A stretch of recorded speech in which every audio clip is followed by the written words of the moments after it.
نحمده ونصلي ونسلم على رسوله الكريم أما بعد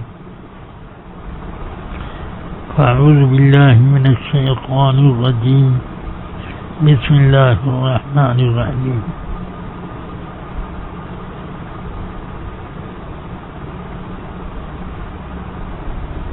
إنما يخشى الله من عباده العلماء صدق الله العلي العظيم وصدق رسوله النبي الكريم صلى الله عليه أفضل الصلاة وأكمل التسليم.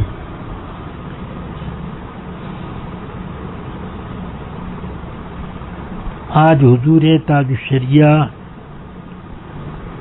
کی یادگار کے طور پر یہ آن لائن اجلاس جاری ہے. اس سلسلے میں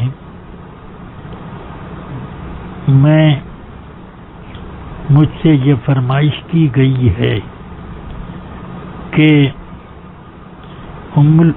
حضرت سیدتنا خاتون جنت فاطمۃ الزہرا رضی اللہ تعالی عنہا نے جو حضرت سیدنا ابو بکر صدیق رضی اللہ تعالی عنہ سے فدق وغیرہ کے بارے میں جو مطالبہ کیا تھا اس سے متعلق میں کچھ عرض کر دوں. تو مجھے عرض یہ کرنا ہے کہ یہ حدیث بطور تواتر رسول اکرم صلی اللہ تعالی علیہ وسلم سے مروی ہے کہ آپ نے فرمایا کہ ہم انبیاء کرام کسی کو وارث بنا کر نہیں چھوڑتے. ہمارا جو مال ہے وہ مسلمانوں پر صدقہ ہے. اس متواتر حدیث کے خلاف کے بعد میں اس حکم کو سرکار نے واپس لیا ہو کوئی ثبوت نہیں ملتا. قرآن عظیم میں بھی جو فرمایا گیا وہ مسلمانوں کو ہی مخاطب کر کے فرمایا گیا. یوصیکم اللہ فی اولادکم. اللہ اے مسلمانوں، اللہ تمہیں تمہاری اولاد کی وراثت سے متعلق یہ حکم دیتا ہے. تو یہ حکم خاص مسلمانوں کے لیے ہوا، نہ کہ نبی پاک صلی اللہ علیہ وسلم کے لیے. ورنہ یوصیکم کا لفظ نہ ہوتا بلکہ مطلق ایک بات کہی جاتی، جیسے نماز روزے وغیرہ کے بارے میں فرمایا گیا. اور تواتر سے جب کوئی حکم ثابت ہوتا ہے تو وہ حکم قرآن عظیم کی آیات میں تخصیص اور نسخ کا بھی اس سے حکم جاری ہو سکتا ہے. اس بنا پر یہ جو سیدتنا فاطمۃ الزہرا رضی اللہ تعالی عنہا نے مطالبہ کیا، یا امہات المؤمنین رضوان اللہ تعالی علیہن اجمعین نے حضرت عثمان غنی رضی اللہ عنہ کو سیدنا ابو بکر صدیق کے پاس اپنا مطالبہ سمن یعنی 8واں حصہ جو وراثت میں ہوتا ہے اس کے مطالبے کے لیے بھیجنا چاہا تو یہ دراصل عدم علم کی بنا پر ان حضرات کے یہ مطالبے تھے. اسی لیے ام المومنین عائشہ صدیقہ فرماتی ہیں کہ رسول پاک کی ازواج مطہرات نے عثمان غنی کو سیدنا ابو بکر صدیق کے پاس مطالبہ سمن کے لیے بھیجنا چاہا تو فکنت ارد علیہن، میں ان کو روکنے لگی اس بات سے، اور میں نے کہا الا تتقین اللہ، کیا تم لوگ اللہ سے ڈرتی نہیں ہو کہ رسول پاک نے فرمایا کہ ہم انبیاء کرام کی وراثت تقسیم نہیں ہوتی، ہم جو چھوڑتے ہیں وہ صدقہ ہے. اب فرماتی ہیں کہ میری یہ بات ازواج مطہرات نے جب سنی فوراً وہ باز آ گئیں اور انہوں نے حضرت عثمان کو جو بھیجنا چاہا تھا اس سے وہ پیچھے ہٹ گئیں کہ رسول پاک نے جب خود یہ فرما دیا تو اس کا مطلب یہ ہے کہ ان ازواج مطہرات کو بھی علم نہ تھا. عدم علم کی بنا پر کسی حکم کو جو عامت المسلمین سے متعلق ہے وہ انبیاء کرام پر اگر جاری کیا جائے تو اسے خطا اجتہادی کہا جاتا ہے، مطلق خطا نہیں کہا جاتا. خطا تو خطا ہے، خطا جس پر کوئی پکڑ یا دنیا میں کوئی اس کے لیے کفارہ ہو سکتا ہے، مگر خطا اجتہادی وہ چیز ہے کہ رسول اکرم صلی اللہ علیہ وسلم ارشاد فرماتے ہیں کہ مجتہد اگر اجتہاد کرے اور صحیح نتیجے پر پہنچے تو اسے 2 ثواب ملتے ہیں، ایک اجتہاد کا، دوسرے صحیح نتیجے پر پہنچنے کا. اور اگر اس سے خطا ہوئی اور صحیح نتیجے پر نہ پہنچا تو اسے اپنے اجتہاد کا 1 ثواب ضرور ملے گا. تو اب جب یہ معلوم ہو گیا کہ خطائے اجتہادی پر بھی ایک مجتہد کو ثواب ملتا ہے تو اس کا مطلب یہ ہو گیا کہ یہ گناہ نہیں ہے، ورنہ اس خطائے اجتہادی پر بھی مجتہد کو ثواب کیوں ملتا؟ ایسا تو ہو نہیں سکتا کہ کوئی چیز خطا ہو اور اس پر نہ کفارہ، نہ توبہ، نہ استغفار، کچھ نہیں، اور وہ اس پر ثواب الگ سے مرتب ہو، ایسا تو نہیں ہے. الا بفضل اللہ تعالی و رحمتی. تو اب یہ کہنا ہے مجھے کہ ان حضرات سے جو یہ اس حدیث کے عدم علم پر مطالبے کا ارادہ ہوا، یا خاتون جنت رضی اللہ عنہ نے اور سیدنا ابن عباس نے رضی اللہ عنہما دونوں نے مل کر مطالبہ کر لیا، تو اس مطالبے کا ارادہ کرنا یا مطالبے کو پیش کر دینا، یہ ایسا کام نہ ہوا کہ جو اللہ تبارک و تعالی کے نزدیک اس کو مطلق خطا قرار دیا جائے۔ اس لیے جب سیدنا ابو بکر صدیق رضی اللہ عنہ نے حدیث سنائی حضرت عباس رضی اللہ عنہ اور حضور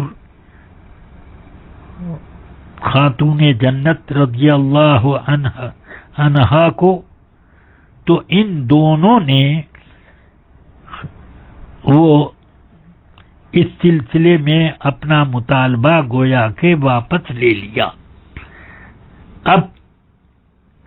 بخاری میں الفاظ ہیں فَحَجَرَتْ ہو وَلَمْ تُكَلِّمْ ہو، حضرت فاطمہ زہرا نے اس مطالبے کو، اس طلب کو چھوڑ دیا اور اس بارے میں ابو بکر صدیق سے پھر کوئی بات نہ کی۔ مگر رافضی اور جو اپنے کو شیعہ کہتے ہیں، ان لوگوں نے بخاری کی اس حدیث کا غلط ترجمہ کیا جو حضرت خاتون جنت رضی اللہ عنہا کی پاک بازی اور ان کے اور ان کی شان تطہیر کے بالکل خلاف ہے۔ وہ کہتے ہیں فحجرت ہو، حضرت فاطمہ رضی اللہ عنہا نے حضرت ابو بکر سے کٹی کر لی اور اپنی دوستی منقطع کر لی۔ وَلَمْ تُكَلِّمْ ہو، اور ان سے بات چیت چھوڑ دی۔ یہ کتنا بیہودہ ترجمہ ہے۔ کیا حضرت فاطمہ الزہرا رضی اللہ تعالی عنہا کبھی حضرت ابو بکر صدیق سے دوستی کرتی تھی؟ کبھی ان سے بات چیت کرتی تھی کہ انہوں نے کٹی کر لی؟ کٹی تو ہوتی ہے اس وقت جبکہ پہلے سے کوئی تعلق رہا ہو اور بات چیت کا رواج رہا ہو اور بات چھوڑ دی ان سے کرنی کہ پہلے بات کرتی تھی۔ معاذ اللہ، یہ حضرت فاطمہ الزہرا رضی اللہ عنہا کی شان میں گستاخی ہے۔ اس کا معنی یہی ہے کہ انہوں نے اپنا مطالبہ چھوڑ دیا اور اس سلسلے میں انہوں نے کوئی گفتگو نہ کی، یعنی نہ ان سے گفتگو کی اور نہ اپنے زوج مکرم سیدنا امیر المؤمنین علی ابن ابی طالب سے اس سلسلے میں کوئی بات کی کہ آپ مطالبہ کر لیجئے،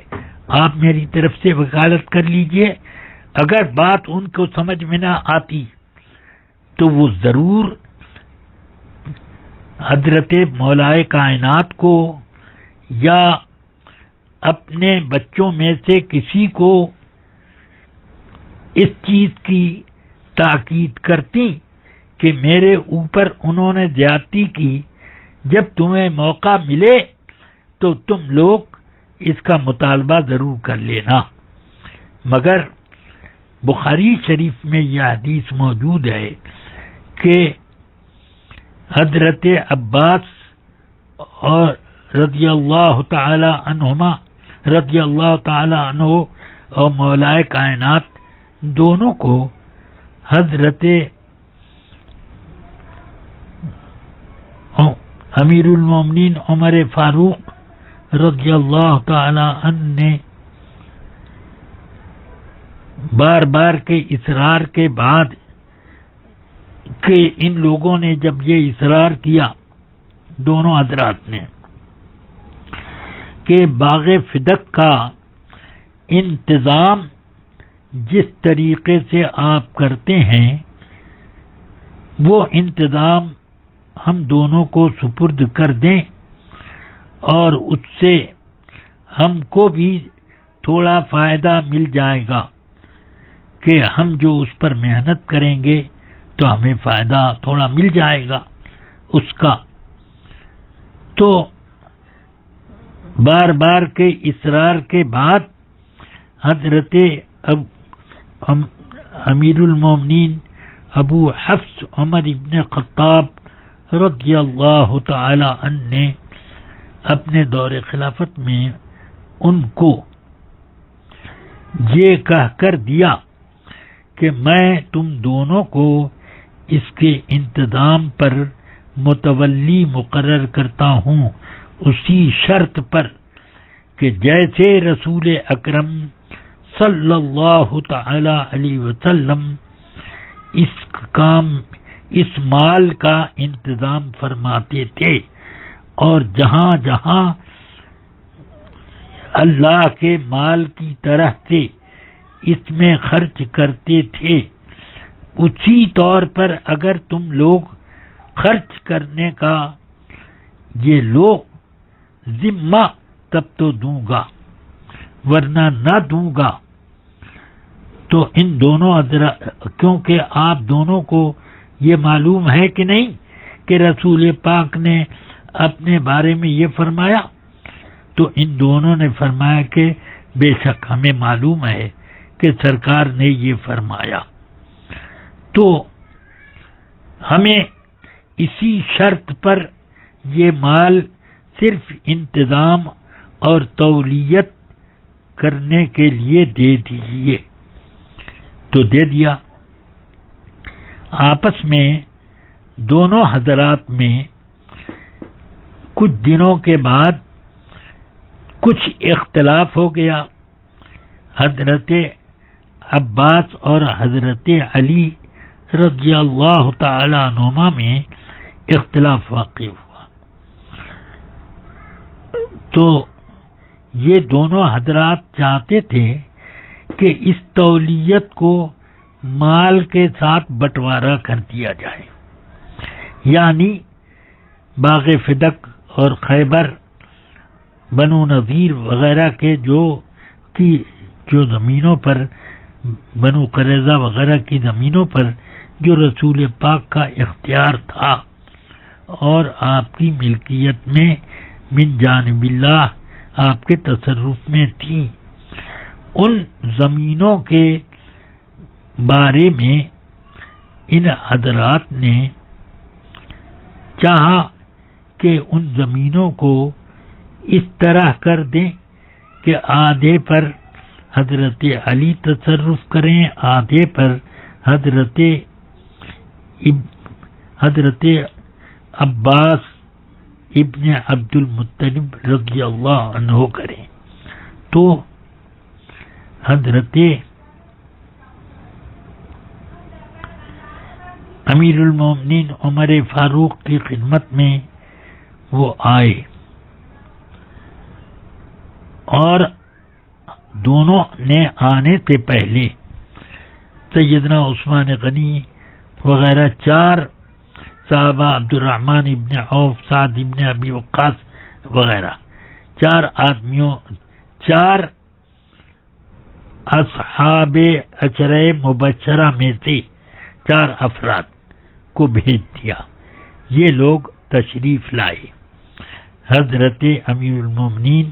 عمر فاروق رضی اللہ عنہ کے پاس۔ پھر ان چاروں حضرات کے کچھ دیر کے بعد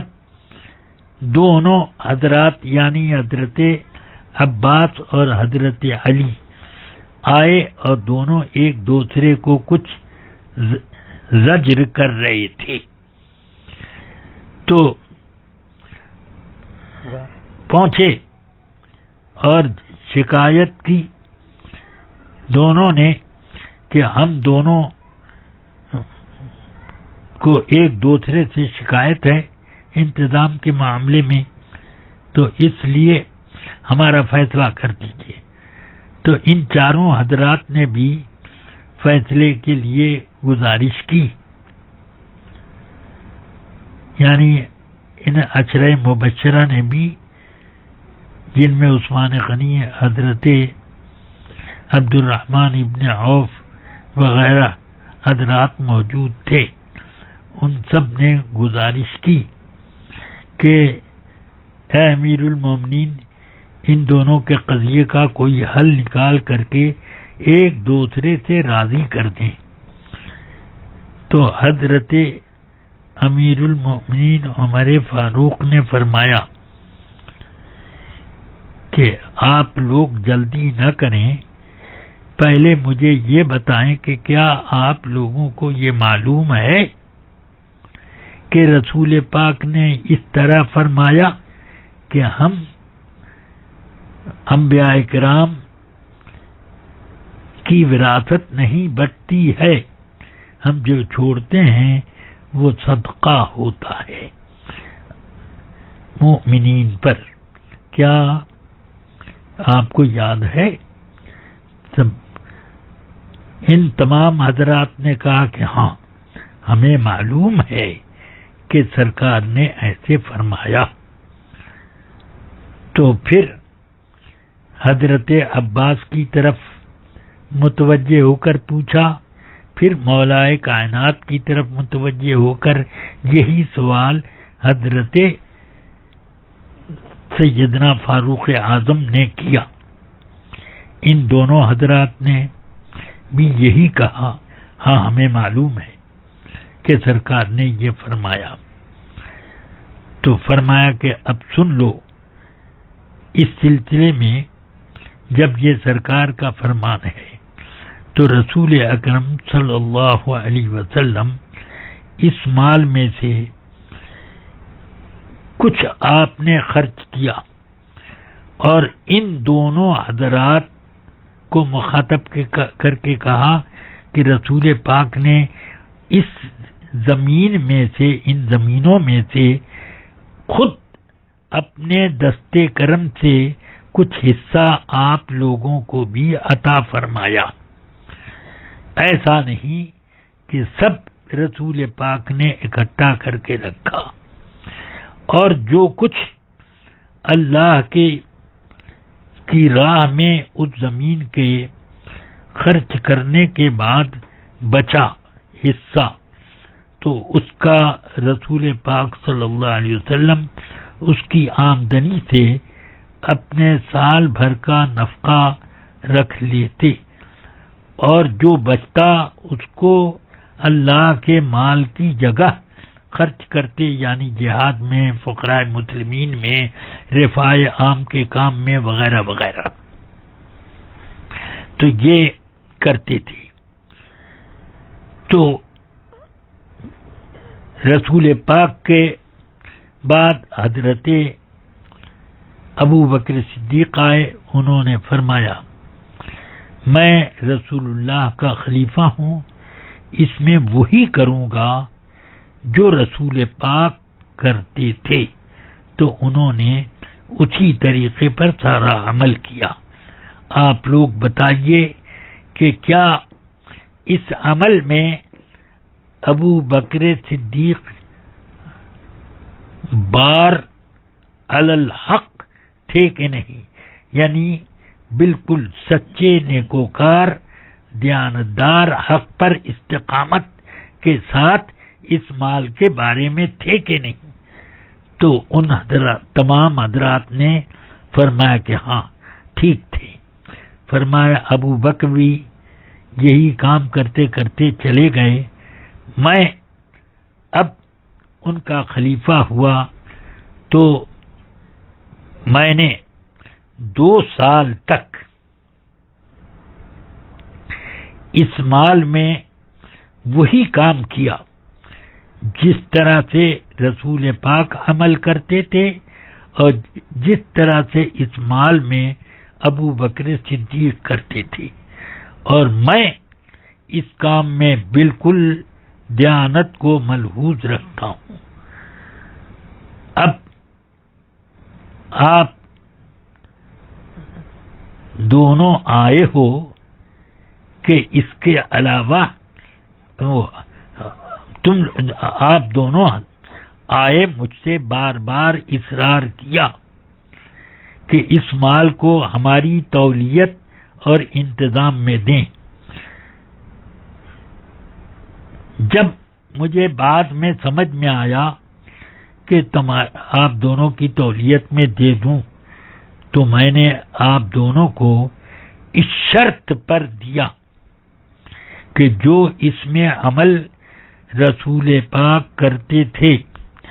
اور ان کے بعد ابو بکر کرتے تھے اور ان کے بعد میں کرتا رہا، اسی کے مطابق اگر اس مال میں آپ لوگوں کو انتظام کرنا ہو تب تو میں آپ دونوں کو دے سکتا ہوں، ورنہ نہیں. تو آپ دونوں نے کہا کہ نہیں، اس شرط پر آپ ہم کو دے دیجئے جو شرط آپ نے پیش کی. چنانچہ اس شرط پر حضرت سیدنا امیر المؤمنین فاروق اعظم نے ان دونوں حضرات کی تولیت میں پیش کر دیا. اب یہ دونوں حضرات میں جب اختلاف فرماتے ہیں حضرت فاروق اعظم رضی اللہ تعالی عنہ کہ اب آپ دونوں میرے پاس کیا کرنے کے لیے آئے، اس کے علاوہ کوئی دوسرا فیصلہ کروں؟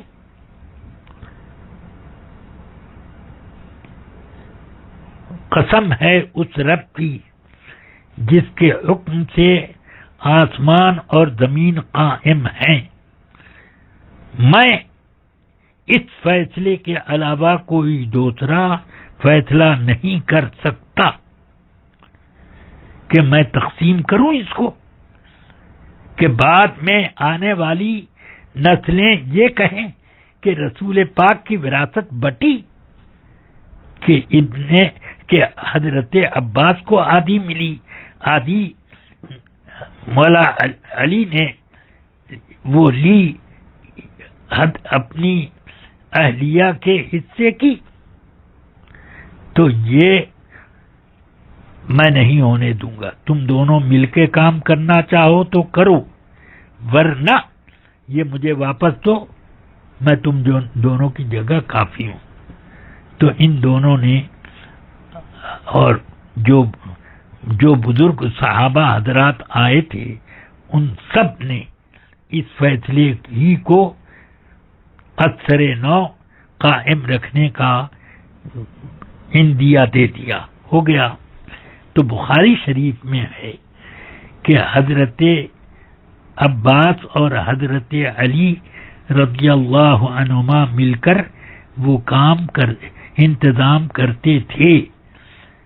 مگر حضرت علی نے اپنی حسن تدبیر سے کچھ ایسی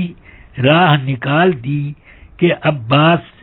جلال میں آ کے چھوڑ کے الگ ہو گئے اور اکیلے حضرت علی اس میں وہی عمل کرتے رہے جو رسول پاک کے زمانے سے جاری تھا. پھر آپ کی شہادت کے بعد سیدنا امام حسن نے اس مال میں اسی طرح سے انتظام جاری رکھا. ان کی شہادت کے بعد سیدنا امام حسین اسی طرح پر انتظام کرتے رہے، اور جب آپ کی شہادت کربلا میں ہوئی تو حضرت سیدنا امام علی اوسط زین العابدین اور حضرت حسن ابن حسن، جن کو حسن مثنیٰ کہتے ہیں، یہ دونوں مل کر اس کا انتظام کرتے تھے. پھر حضرت ان لوگوں کے بعد زید ابن حسن کے ہاتھ میں آیا. اگر یہ مال وراثت کے طور پر چلتا تو حضرت عمر رضی اللہ عنہ کے بعد کیوں نہیں حضرت علی نے اپنی تولیت بدل کر اس مال کو چند حصوں میں بانٹا کہ آدھا حضرت فاطمہ کا حصہ لے کر اپنی وراثت، اپنے بیٹوں کی وراثت اور بیٹیوں کی وراثت میں اس کو تقسیم کرتے، اور حضرت عباس کو ان کا حصہ دیتے کہ سمن کے بعد جو بچے گا وہ حضرت عباس کا ہونا چاہیے تھا، تو وہ ملنا چاہیے تھا۔ تو کیا حضرت مولائے کائنات نے خود اپنے تصرف میں آنے کے بعد حضرت عباس رضی اللہ تعالی عنہ کا حصہ غصب کر لیا؟ معاذ اللہ، ہرگز نہیں، بلکہ سیدنا امیر المؤمنین علی مرتضی کرم اللہ تعالی وجہہ کا بھی وہی فیصلہ تھا جو سیدنا ابو بکر کا، سیدنا عثمان غنی کا اور تمام باقی عشرہ مبشرہ کا فیصلہ اور تمام صحابہ کرام کا اس پر اجماع ہو گیا۔ جب سب کا اجماع ہو گیا کہ یہ نبی پاک صلی اللہ علیہ وسلم کا مال الہی ہے اور یہ مال وراثت نہیں ہے، یہ ہو گیا، تو اسی کے مطابق حضرت فاطمہ رضی اللہ تعالی عنہ اور ان کے شہزادگان، ان کی شہزادیاں اور ان کے زوج محترم حضرت مولا علی رضی اللہ تعالی عنہم اجمعین بالکل راضی رہے۔ اب شیعوں کو یا رافضیوں کو اس سلسلے میں درد شکم ہوتا ہے تو وہ اپنا علاج کریں، ورنہ بہت بڑا اعتراض آئے گا اس بات پر کہ حضرت مولا علی کرم اللہ تعالی وجہ الکریم نے کیوں نہیں تقسیم کیا اس مال کو، اور کیوں نہیں امام حسن رضی اللہ عنہ نے اپنے تصرف میں آنے کے بعد سیدنا امام حسین رضی اللہ تعالی عنہ نے کیوں نہیں تصرف کیا۔ بہرحال یہ ہو گیا۔ اب مجھے خلاصہ گفتگو یہ بتانی ہے کہ حضرت فاطمۃ الزہرا رضی اللہ تعالی عنہا نے جو مطالبہ کیا تھا یہ خطا نہیں، خطائے اجتہادی تھی جس پر ثواب ملتا، اس کو خطا کہہ کر ان کو خطا بار کہنا درست نہیں۔ اس لیے میں مناسب جب اس سلسلے میں خطا کا لفظ استعمال کیا گیا اور انہوں نے یہ وضاحت کر دی کہ اس سے مراد میری خطائے اجتہادی تھی، تو اب ان کے اوپر طعن و تشنیع کرنا یہ صحیح نہیں، کیونکہ انہوں نے اپنی مراد ظاہر کر کے گویا کہ اس بات سے رجوع کر لیا ہے کہ یہ خطا مطلق خطا نہیں ہے بلکہ یہ خطا اجتہادی ہے۔ بس اللہ تبارک و تعالی مجھے تمام سنیوں کو اس پر استقامت کے ساتھ رکھے۔ اس سلسلے میں تمام سنیوں کو یہ بھی یاد رکھنا چاہیے کہ اس مسئلے کو زیادہ چھیڑخانی کر کے شیعوں کو کوئی بھی اپنا ہم نوا نہ بنائے۔ جب ان کی طرف رغبت ہوگی تو اس کا نتیجہ بہت برا ہوتا ہے۔ حضرات خلفائے راشدین کی شان میں گستاخیوں کے تخیلات اور وسوسے آنے لگتے ہیں۔ حضرت امیر معاویہ رضی اللہ عنہ کی شان میں کچھ وہ لوگ جو کو اپنے کو سنی کہتے ہیں، وہ یہاں تک کہہ دیتے ہیں کہ معاذ اللہ وہ صحابی نہیں تھے، معاذ اللہ وہ جنتی نہیں ہیں، اس طریقے کی باتیں کرتے ہیں۔ تو اس وقت ان سنیوں کو کیوں نہیں جوش آتا کہ رسول پاک کی کسی صحابی کے بارے میں بھی کوئی غلط لفظ کہنا بے شک ان صحابہ کی شان کی طرح ہے کہ یہ تمام صحابہ کی شان میں گستاخیوں کے درجے میں آ جاتا ہے۔ اور حضرات حسنین کریمین پر بھی اعتراض پڑے گا، اس لیے کہ اگر حضرت سیدنا امیر معاویہ صحابی نہیں تھے اور جنتی نہیں تھے تو کیوں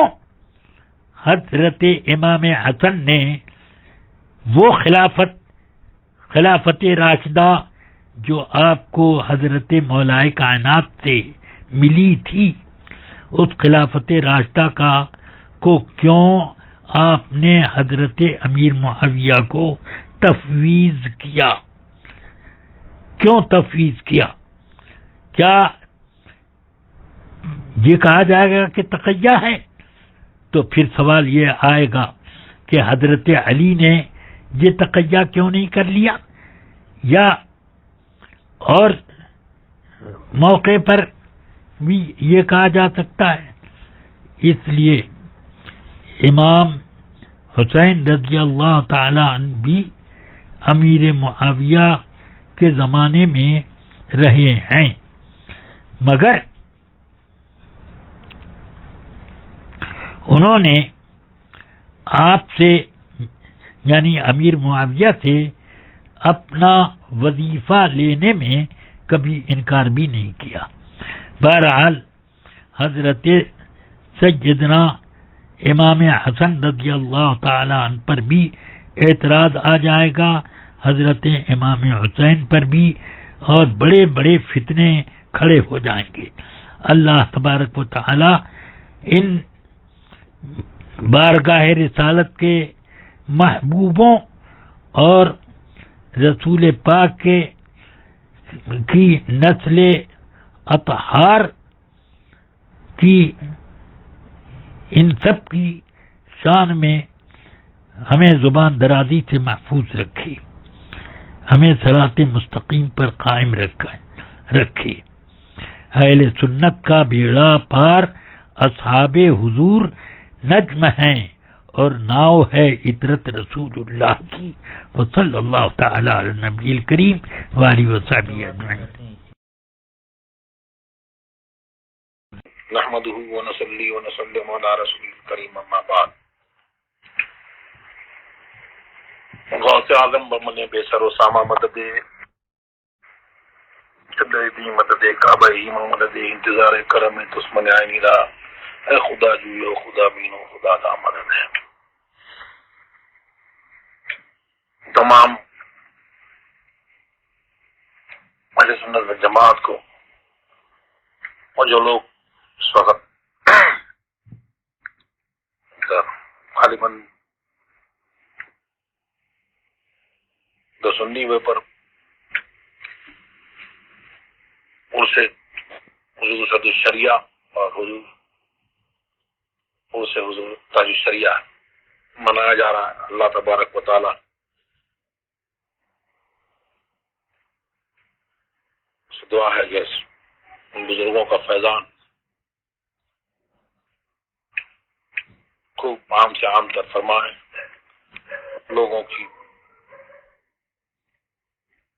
جو بھی پریشانیاں ہیں مشکلات ہیں اللہ تبارک و تعالی ان کو دور فرمائے، اور بزرگوں کی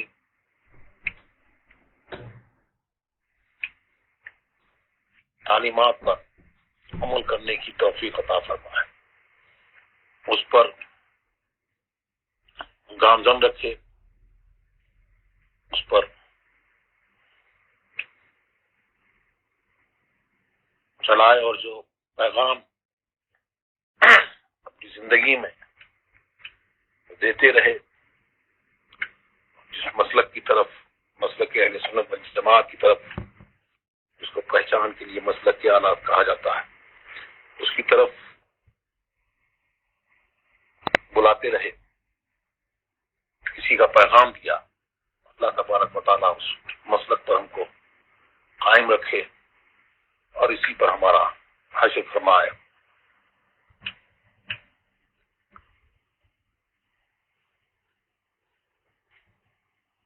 مسلک اعلیٰ حضرت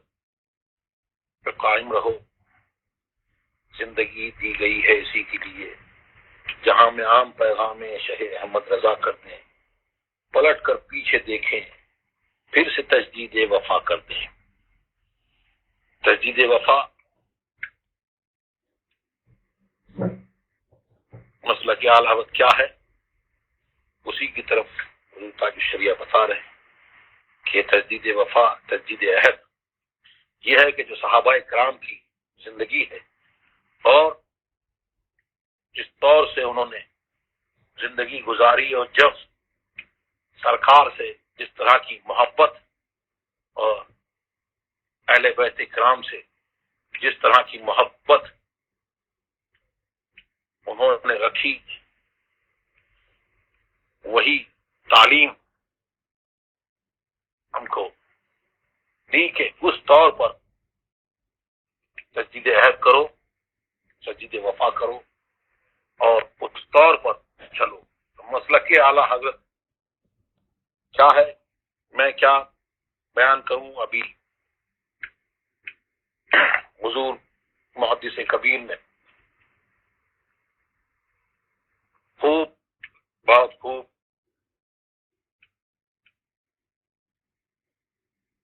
آپ نے بیان فرمایا اور آپ لوگوں نے سنا، اور ان لوگوں نے جو یہ مسئلہ چل رہا ہے اگر ان کانوں تک یہ پہنچے تو پھر اس معاملے کا بہت خوب آپ نے حل فرما دیا۔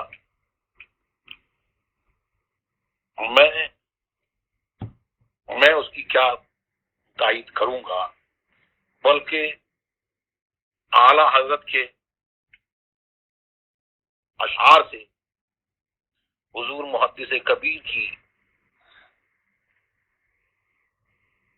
اس تقریر کی تائید ہوتی ہے، بلکہ حضور محدث کبیر کی جو پیغام ہے، جو خطاب تقریر ہے، وہ جیسے اعلیٰ حضرت کے ان اشعار کی تشریح ہے کہ انبیاء کو بھی اجل آنی ہے، مگر ایسی کہ فقط آنی ہے،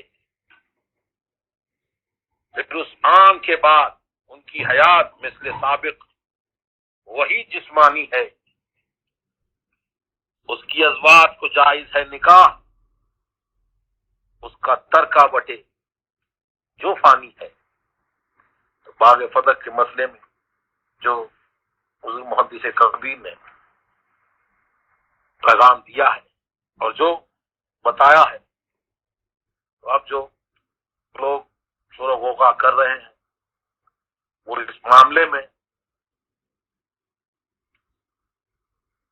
امید ہے کہ وہ اب خاموش ہو کے بیٹھ جائیں گے اور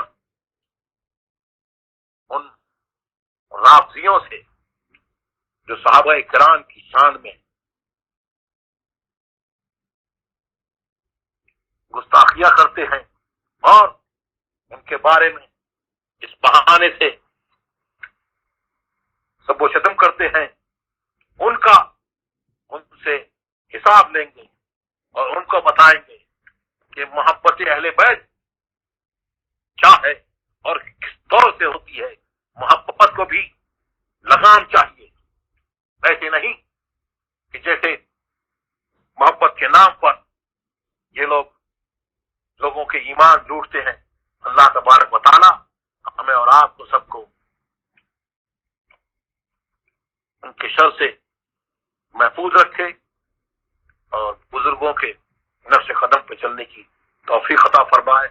اللہ تبارک و تعالی حضور محدث کبیر کی عمر میں برکت عطا فرمائے. اللہ تبارک و تعالی ان کو صحت کے ساتھ میں ہم غرباء اہل سنت پر قادر قائم رکھے. وآخر دعوانا الحمدللہ رب العالمین. السلام علیکم ورحمۃ اللہ وبرکاتہ.